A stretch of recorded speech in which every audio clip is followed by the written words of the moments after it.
everyone, my name is Emmy. For everybody tuning in for the first time, you have missed out a lot.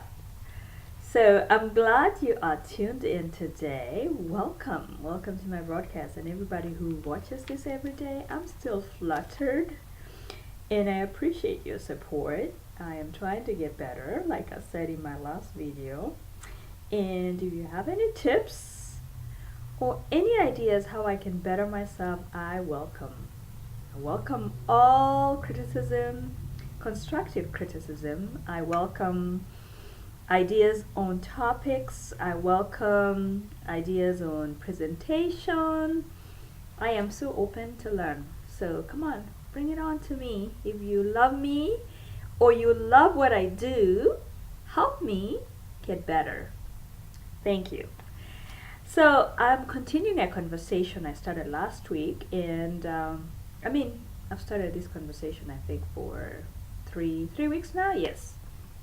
So in my last video, I talked about learning from the past, and I realized I missed to say some things, and I'd like to add on that. So we are learning from the past. We are talking about relationships, and I am contributing to the conversation on giving components or contributing to the discussion on how I can help you, I can help myself better my relationships or make my relationship work for me or work for you.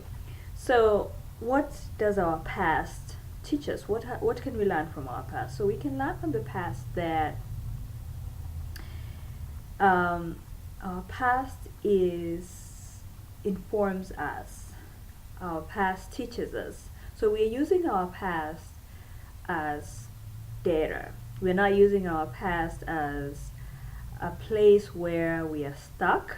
So we are moving on. We are getting the hell out of there, like I said last time. But we are just using it for information. Information on what to do now. We are in the now, we are not living in the past. So it didn't work then. So we are coming through information from our past and using that information to chart the way forward. So our past should not inform us to hate. Our past should not inform us to be enclosed, to never trust. Our past should not inform us to be isolated. No, we're using our past to move forward. How do I move forward positively? So that's one thing that I needed to say.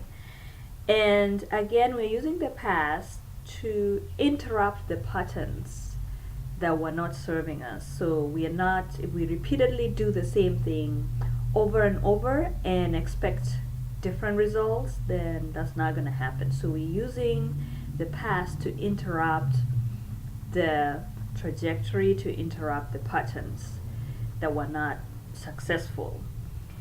Again, what we can learn from the past is that some behaviors are addictive. So sometimes you might look at a relationship and wonder, why am I still in this toxic relationship? Or why is so and so still in this toxic relationship, because they deserve so much better?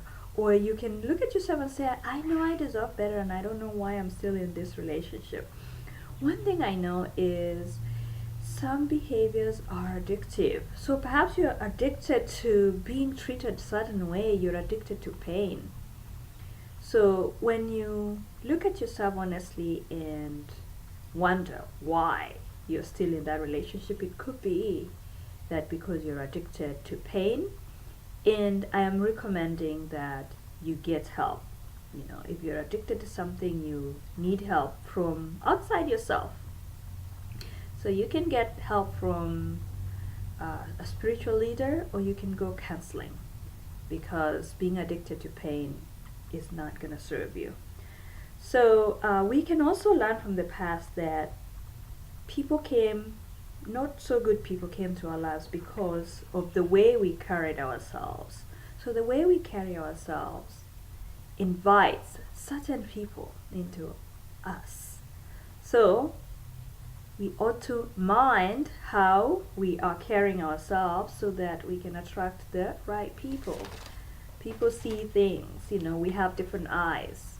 We have different eyes. So carry yourselves to attract the eye of a kind person, to attract the eye of a meaningful person, of somebody who's going to be useful to you. And we also can learn from the past that change doesn't have to be drastic. Sometimes you don't have to break up with your girlfriends or boyfriends or just friendships. Sometimes you just need to change the trajectory, like I talked about last week. So perhaps you can listen more, out of the abundance of the heart speaks the mouth. So perhaps you just need to change little things, the things that you can control. Of course, we're talking about things that you have control over. So listening more and not whitewashing what you're hearing. Sometimes we are tempted to whitewash the truth, to soothe how we are, or because we are so in denial of what we are hearing or perhaps what we are seeing. So perhaps just listen more and trust what you're hearing. What you're hearing. So, or perhaps you just need to plan a little. The past can teach us that we need to plan a little, not skipping the process of friendship, not just like trusting too much too soon or saying too much too soon. So, starting small. Trust should be earned. We just don't give it away, or we shouldn't invite people into our lives, every part of our lives. They ought to earn it. So our past can inform us to plan a little, to dish things slowly, not open up too soon. So the past can also teach us that accumulated errors in judgment results in failure. So what do? So we catch those errors before they become a failure. So staying open to feedback, staying open to learning, so that we can see the judgment of our errors.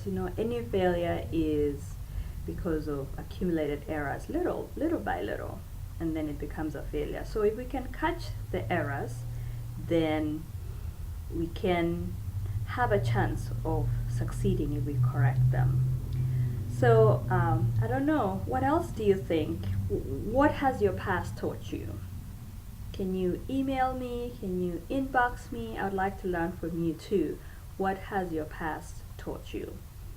Has it taught you to change behavior, to change attitude, to change your perception? Has it taught you to trust more?